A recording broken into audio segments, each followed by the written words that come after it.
Fala, turma. Falar do BSO. O fundo deu uma repaginada no relatório, ficou melhor. Tava na hora, né? Um fundo com essa qualidade de imóveis que eles têm aqui dentro, com um relatório muito simplista. Então eles trouxeram algumas novidades aqui que eu achei bem interessante, a gente já vai dar uma olhadinha nisso. Tá? Então o fundo aqui, para resumir, tem 12 propriedades com quase 500 mil metros quadrados. O BSO ele é um fundo ativo, de gestão ativa, mas que ele anda mais para gestão passiva e é interessante, né?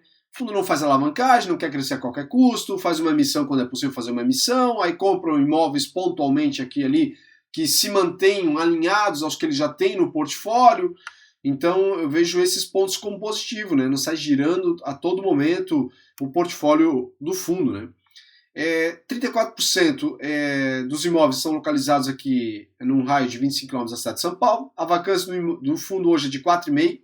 Essa vacância ela pode aumentar, como também pode diminuir, a gente já vai ver isso, né? Mais de 82% dos inquilinos possuem um grau de investimento aqui com notas máximas, o que traz uma garantia a mais em relação ao pagamento do aluguel, né? A chance de ter uma inadimplência aqui é bem reduzida. E o fundo também não tem renda mínima garantida nos seus imóveis, o que também é um baita ponto positivo aqui. Essa é uma novidade aqui, atividade comercial que o fundo trouxe. Então, 3 imóveis aqui com vacância. O Canoas aqui é o que possui a maior vacância. E aí a gente começa por Americanas, né? Então eles desenharam aqui o imóvel, trouxeram o espaço que vai ficar vago, né? Que a Americanas informou lá em 24 que vai devolver 15 mil metros quadrados. Só que a área vaga potencial já em prospecção comercial com atualmente demanda em negociações avançadas e também com conversas iniciais de 37 mil metros quadrados. Então a gente vê aqui que aqui já tem conversas avançadas e também iniciais para a locação disso aqui. Aí no Brest Canoas, a mesma coisa, né? Foi feito fato relevante lá em 24, que é a FM Logística, possui a previsão de desocupação agora em agosto de 25 também, referente a 12 mil metros quadrados. E também já tem aqui conversas avançadas, negociações avançadas e conversas iniciais para alocação aqui de 44 mil metros quadrados. Então a gente vê que essa área aqui já está vaga e aqui é uma área que vai ficar vaga a partir de agosto, né? Então o imóvel poderia ficar, se eu não estou enganado, 100% vago. Mas me parece que dessa forma, com essas conversas avançadas, talvez todo ele já fique locado, né? A gente vê que o mercado logístico segue bem aquecido. Como exemplo, a gente pega o VILG no ano passado, o VILG11, que estava com uma vacância de quase 15% e hoje está praticamente zerada, né? Em um ano. E a gente está falando de um fundo aí que, apesar de ter bons imóveis, a gestão deixa às vezes meio a desejar, né? E ainda assim os caras locaram lá praticamente todo o portfólio do fundo, né? E aqui nós temos também no Bradesco Embu, aqui nesse caso também tem uma devolução aqui de 7 mil metros quadrados de galpão e 10 mil de pátio, né? E aqui nesse caso tem conversas, demandas iniciais. Quando coloca demandas iniciais aqui, eu imagino que o fundo está ali, não tem nada certo ainda. Estão vendo alguém que de repente pode ter alguns interessados, mas nada certo, né? Diferente daqui que nós temos conversas bem avançadas, né? Então a gente vê, como eu disse, o mercado logístico bem aquecido. Aqui tem a questão da taxa de performance. Quem entra no BSO tem que ter essa noção que eles cobram taxa de performance. Não gostou, não entra. Tem gente que reclama. Eu digo o seguinte, a regra está ali, está clara. Basta ler o regulamento e entender como o fundo toca. Não gostou, não entra. Ponto final. Ah, mas eu gosto dos imóveis, só que eu não gosto da taxa de performance. Então não entra. Ou aceita que é assim que a banda toca no BSO e vida que segue, né? Tem que ter paciência, né? Um ponto aqui, que eu esqueci de falar, é que quando essas vacâncias aumentam, a devolução, a cota geralmente apanha, né? Porque o pessoal diz, vai diminuir o dividendo. Tá, mas os imóveis continuam aqui.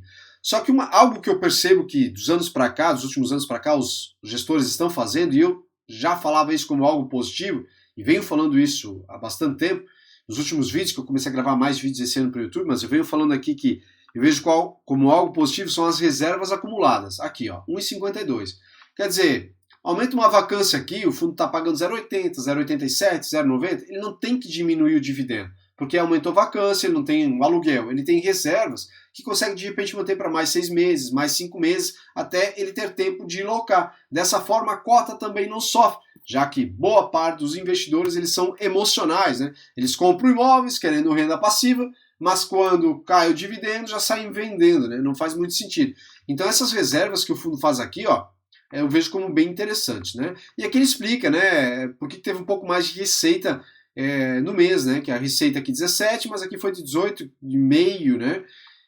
Então aqui a receita foi impactada pelo recebimento do valor do último valor de locação pro rata, da antiga locatária Natura, que está devolvendo ali parte da locação, né, no valor de 252 mil, referente ao Bresco Canoas, né, que é esse imóvel aqui, certo? E ainda uma multa aqui, né, foi paga de 664 mil, decorrente da desocupação antecipada da Cainian no imóvel Bresco Osasco. Esse imóvel, nesse caso, né, a área que já se encontra locada, que já foi também informado no mês passado. Né? Lá para o pessoal do grupo fechado, eu já informo sempre isso, tá? Eu tenho um grupo fechado lá do WhatsApp, se você já viu meus outros vídeos aqui, você já sabe do que eu estou falando, então eu informo muito o pessoal antecipadamente lá, né?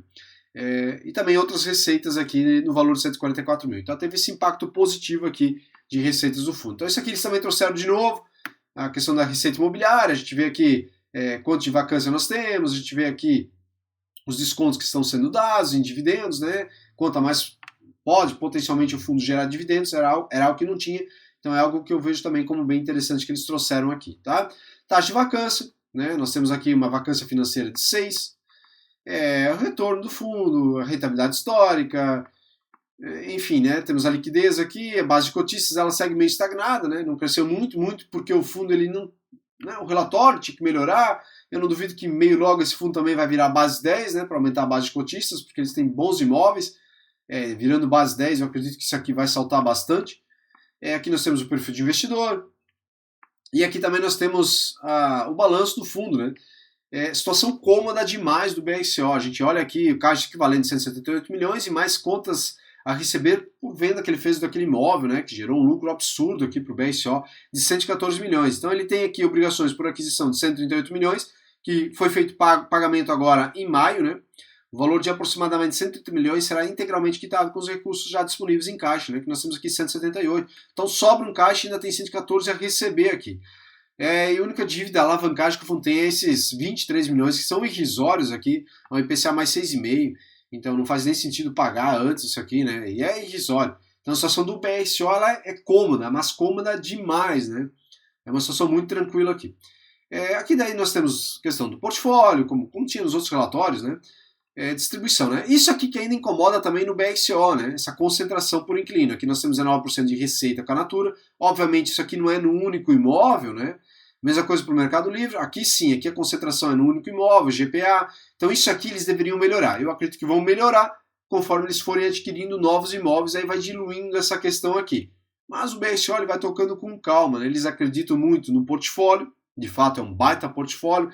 Então de repente sai Mercado Livre aqui, sai esse locatário aqui, eles vão lá e tem tranquilidade para trabalhar com aquele portfólio que está muito bem localizado, né? Só que eu acredito que com o tempo isso aqui vai melhorar bastante também, né? É uma questão de, eu diria assim, virou regra, virou obrigação. A gente pega outro fundo imobiliário que tinha concentração com Americanas, por exemplo, de logístico também, que era o GGS11, quase 20 e poucos por cento de receita só com Americanas, hoje caiu para 13, né? O fundo vem crescendo, distribuindo os locatários, a receita por locatário, então vem melhorando nesse aspecto lá. Lá nesse caso tem as alavancagens que ele precisa melhorar também um pouquinho, né? Compraram novos imóveis através de integração de cotas, né? Incorporação, etc. E aí com isso também vem a alavancagem desses outros fundos que eles adquiriram. O GGS11 no caso, né? Mas diminuíram bastante a concentração de receita, que é um ponto positivo. Eu diria que esse é um ponto aqui que o BRCO ele vai melhorar com certeza, eu acredito muito no futuro, né? E aí outro ponto positivo que eles trouxeram botando nos imóveis aqui quem são os locatários. Eles tinham no outro relatório antigo quem eram os principais locatários do fundo, etc. Só que aqui eles trouxeram por imóveis. Então a gente vê o imóvel aqui e vê quem está dentro desse imóvel, né? Isso é algo bem legal, né? Aqui, ó, GPA tem a concentração nesse imóvel aqui, né? Então nós temos tanto a GPA como esse locatário aqui, concentração de imóveis. Já os outros imóveis, Mercado Livre aqui, com a Natura, eles têm mais de imóveis em alguns outros imóveis, essa receita, né? Então não fica concentrado num único imóvel. Só que isso aqui é um ponto interessante, né? Trouxeram separado aqui pelos locatários que eles têm aqui dentro. Então é algo positivo aqui no relatório, né? Eu gosto quando os fundos trazem essas informações como eles têm aqui, né? A vacância, o contrato para vencer nesse imóvel, né? O prazo remanescente, quantas DOCA possuem. Claro que, como tem 12 imóveis apenas, é mais fácil trazer isso, né? Se pegar de repente um HGLG lá, querer fazer por cada imóvel disso aqui, essa informação trazer, vai dar muito grande. Então eles trazem isso lá dentro do site deles e a gente consegue acessar lá, né? Então, enfim, né, esse é o relatório aqui do BSO. Tem outras informações aqui que são os fatos relevantes. Esses fatos relevantes aqui eu não vou ficar passando, porque são fatos já antigos. Mas eu sempre informo isso aqui, como eu estava falando antes, no meu grupo fechado, que é esse relatório aqui, né, que eu vou entregando. Deixa eu até abrir aqui só para dar um exemplo. Por exemplo, o GGS 11, tá? Eu estava escrevendo agora sobre a AFHI11, né? Acabei de escrever aqui sobre o relatório deles aqui, né? Tá aqui, né? Saiu o relatório do AFHI11, tem as movimentações aqui do AFHI11, e ele faz parte lá do relatório do grupo. E eu estava escrevendo um resumo para justamente o pessoal lá não precisar ficar lendo. Então, ao invés de você precisar ficar aqui, abrir esse relatório todo, analisar ponto a ponto aqui, se tem algo importante ou não, eu entrego isso aqui prontinho, né? E aí justamente eu estava falando do HF11, onde eles têm aqui uma informação do GGS11, por exemplo, que eles fizeram uma nova alavancagem, né? Pô, mas tá lá no AFHI11 e tu tá falando do GGS11, misturando as coisas? Não é misturando. É que o AFHI11, ele fez uma operação aqui, eu já fechei o relatório, ele fez uma operação aqui de estruturação de uma nova alavancagem para o GGS11. Então eu estou antecipando lá para o grupo fechado uma nova alavancagem sobre o GGS11, que o GGS11, perdão, está fazendo, e que ainda não saiu nenhum fato do GGS11 informando dessa nova alavancagem. Né? E isso aqui eu informo, eu antecipo aqui para o pessoal do grupo fechado. Então, para quem não quer se incomodar com nada, eu entendo que esse grupo, o meu grupo fechado, é um grupo que, de fato, eu dou um atendimento bem exclusivo para vocês, para quem está lá dentro do grupo. Obviamente tem uma mensalidade, R$ 79,90, dá bastante trabalho para fazer o que eu faço, mas vocês também ficam bem informados, né? Então, se tiver interesse, de repente, tem um link na descrição aqui do YouTube, você pode me chamar e pode entrar ali no grupo se tiver interesse, tá bom? Então, esse é o relatório aqui do BSO. Trouxeram um bom resumo aqui, trouxeram uma melhoria aqui, uma melhora aqui no relatório. Gostei, né? Ainda dá para fazer mais melhorias aqui, mas já é um ponto positivo, né? Gostei disso aqui bastante, né? Trouxeram essas informações aqui que continuam, então, melhorando ainda mais esse relatório.